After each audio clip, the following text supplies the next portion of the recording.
আসসালামু আলাইকুম। বাংলাদেশ বেতার খুলনা খবর পড়ছি বৃষ্টি আক্তার। ত্রয়োদশ জাতীয় সংসদের বাজেট অধিবেশন গতকাল শুরু হয়েছে। স্পিকার অবসরপ্রাপ্ত মেজর হাফিজ উদ্দিন আহমেদ বীর বিক্রমের সভাপতিত্বে সংসদের বৈঠক বিকেলে শুরু হয়। বৈঠকের শুরুতে সভাপতি মণ্ডলীর মনোনয়ন দেওয়া হয়। পরে সংসদে ১৬ জন সাবেক মন্ত্রী, প্রতিমন্ত্রী, হুইপ ও সংসদ সদস্য এবং শিশু রামিসা সহ দেশি বিদেশি বিশিষ্ট ব্যক্তিবর্গের মৃত্যুতে শোক প্রস্তাব গৃহীত হয়। আগামী বৃহস্পতিবার অর্থ ও পরিকল্পনা মন্ত্রী আমির খসরু মাহমুদ চৌধুরী ২০২৬-২৭ অর্থবছরের প্রস্তাবিত জাতীয় বাজেট পেশ করবেন। এটি হবে প্রধানমন্ত্রী তারেক রহমানের নেতৃত্বাধীন বিএনপি সরকারের প্রথম বাজেট।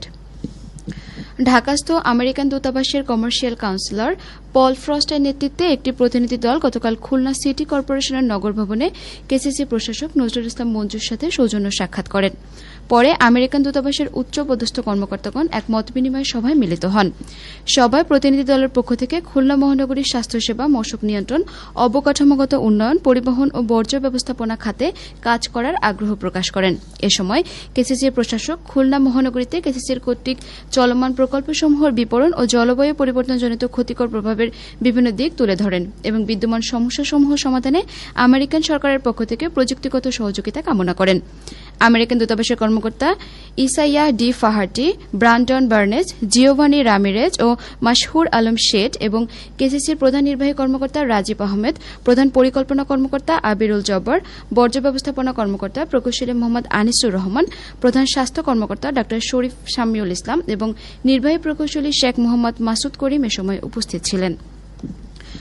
জাতীয় সংসদের সাবেক স্পিকার অ্যাডভোকেট শেখ রাজ্জাক আলীর ১১তম মৃত্যুবার্ষিকী উপলক্ষে খুলনা সিটি ল কলেজ মিলনায়তনে গতকাল এক আলোচনা সভা ও দোয়া মাহফিল অনুষ্ঠিত হয়। খুলনা সিটি কর্পোরেশনের প্রশাসক নজরুল ইসলাম মঞ্জু এতে প্রধান অতিথি ছিলেন। এ উপলক্ষে বক্তৃতায় তিনি বলেন, মরহুম শেখ রাজ্জাক আলী এই অঞ্চলের একজন জননন্দিত প্রজ্ঞাবান নেতা ছিলেন। স্পিকার হিসেবে তিনি যে সুনাম অর্জন করেছিলেন জাতি তা আজও শ্রদ্ধার সাথে স্মরণ করে। খুলনা বিশ্ববিদ্যালয়, খুলনা মেডিকেল কলেজ হাসপাতাল এবং কয়রা পাইকগাছা উপজেলার বিদ্যুতায়ন সহ এ অঞ্চলের বিভিন্ন উন্নয়ন ও শিক্ষা প্রতিষ্ঠান প্রতিষ্ঠায় তার অবদান অবিস্মরণীয়। নজরুল ইসলাম মঞ্জু মরহুমের রুহের মাগফিরাত কামনা করেন এবং তার স্মৃতি ধরে রাখতে মহানগরীর কোন সড়ক বা প্রতিষ্ঠান তার নামে নামকরণ করার ঘোষণা দেন।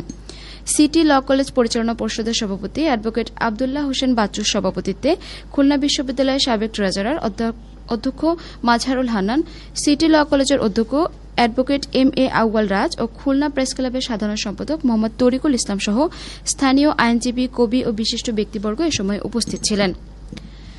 বাংলাদেশ পরমাণু কৃষি গবেষণা ইনস্টিটিউট বিনা মাগুরা উপকেন্দ্রে বিনা আউশ ধানের চাষাবাদ বিষয়ক এক কৃষক প্রশিক্ষণ কর্মশালা গতকাল অনুষ্ঠিত হয়।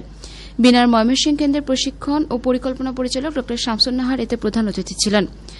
জেলা কৃষি সম্প্রসারণ অধিদপ্তরের উপপরিচালক মোহাম্মদ তাজুল ইসলামের সভাপতিত্বে বিনার কুষ্টিয়ার আঞ্চলিক কার্যালয়ের বিভাগীয় প্রধান মোহাম্মদ মাহবুবুর রহমান দেওয়ান, বিনার কুমিল্লা উপকেন্দ্রের ভারপ্রাপ্ত কর্মকর্তা ড হাসানুজ্জামান রনি এবং বিনার মাগুরা উপকেন্দ্রের ভারপ্রাপ্ত কর্মকর্তা ড সুশান্ত চৌহান এ সময় উপস্থিত ছিলেন।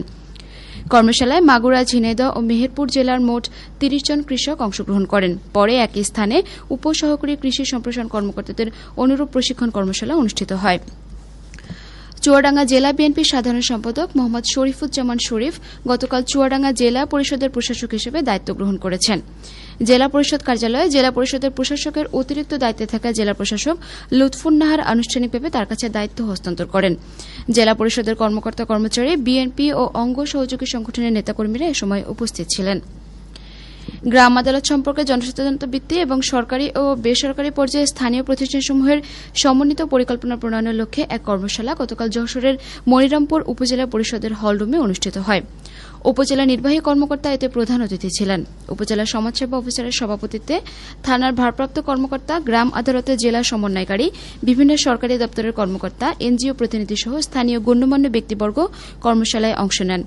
উপজেলা পরিষদ এ কর্মশালার আয়োজন করে।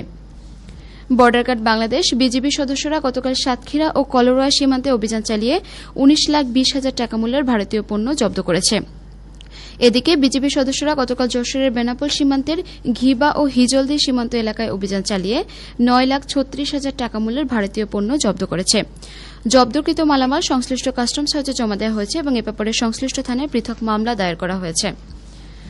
খুলনা জেলা প্রাথমিক শিক্ষা অফিস আয়োজিত জেলা পর্যায়ে প্রাথমিক শিক্ষা পদক প্রতিযোগিতার বিজয়ীদের মধ্যে গতকাল পুরস্কার বিতরণ করা হয়। মহানগরের নূরনগর সরকারি প্রাথমিক বিদ্যালয় মাঠে আয়োজিত এক অনুষ্ঠানে জেলা প্রশাসক মিজ হুরে জান্নাত প্রধান অতিথি হিসেবে বিজয়ীদের মধ্যে পুরস্কার বিতরণ করেন। বিভিন্ন স্কুলের শিক্ষক শিক্ষার্থীরা এ সময় উপস্থিত ছিলেন। খেলার খবর ফুটবল। খুলনার খালিশপুর মজকুন্ডি মেলার মাঠে গতকাল এক প্রীতি ফুটবল খেলায় আর্জেন্টিনা সমর্থক গোষ্ঠী 2-1 গোলে ব্রাজিল সমর্থক গোষ্ঠীকে পরাজিত করেছে। সবশেষে আবহাওয়া। আজ বেলা 1টা পর্যন্ত পূর্বাভাসে বলা হয়েছে খুলনা, ঢাকা, ময়মনসিংহ, ফরিদপুর, বরিশাল, পটুয়াখালী, নোয়াখালী, কুমিল্লা, চট্টগ্রাম, কক্সবাজার ও সিলেট অঞ্চলে পশ্চিম উত্তর পশ্চিম দিক থেকে অস্থায়ীভাবে ঘণ্টায় 45 থেকে 60 কিলোমিটার বেগে দমকা থেকে ঝোড়ো হাওয়া বয়ে যেতে পারে। সেই সঙ্গে বৃষ্টি অথবা বজ্রসহ বৃষ্টিপাতের সম্ভাবনা রয়েছে। এসব এলাকার নদীবন্দরসমূহকে 1 নম্বর সতর্কতা সংকেত দেখাতে বলা হয়েছে। খবর শেষ হলো। আমাদের পরবর্তী খবর প্রচারিত হবে দুপুর 12টা 10 মিনিটে বাংলায়।